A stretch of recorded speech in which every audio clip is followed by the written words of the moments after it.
actually, how did it change you doing this record? Because like we're not the same person going into a record as we are coming out of a record, or any kind of artistic Hmm. endeavour.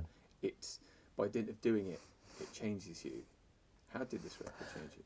It does, but it's very, because of the way that it's been done, it's kind of incremental. And so I think that it's more, I was ready to make the record before we made it. Whereas often, I know what you mean, often in the past there's something, and particularly if you make an album, then you go and tour it at the end of that period.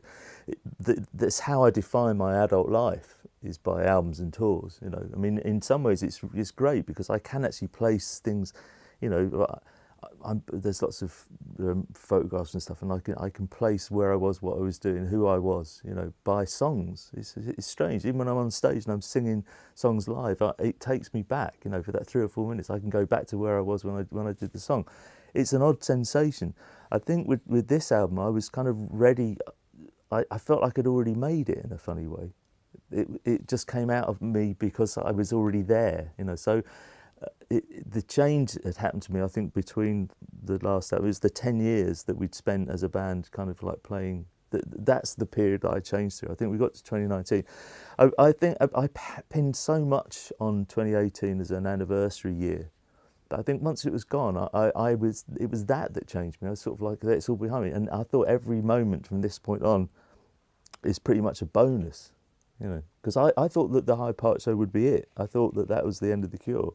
Really? I went into it thinking that's, you know, I didn't plan it, but I had a sneaky feeling that this was going to be it.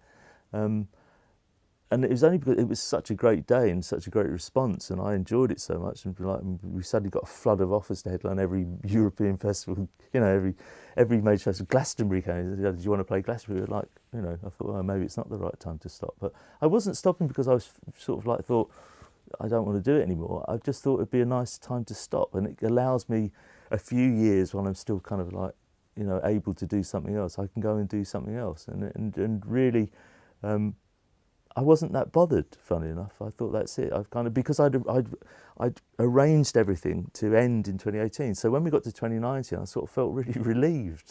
Thought, it's like we did it. So I've had a very different outlook to everything actually since 2019. I see it, the world in, you know, and because everyone that died, pretty much everyone that died that meant something to me died prior to 2019. I felt like this, you know, I've got to make the most of this.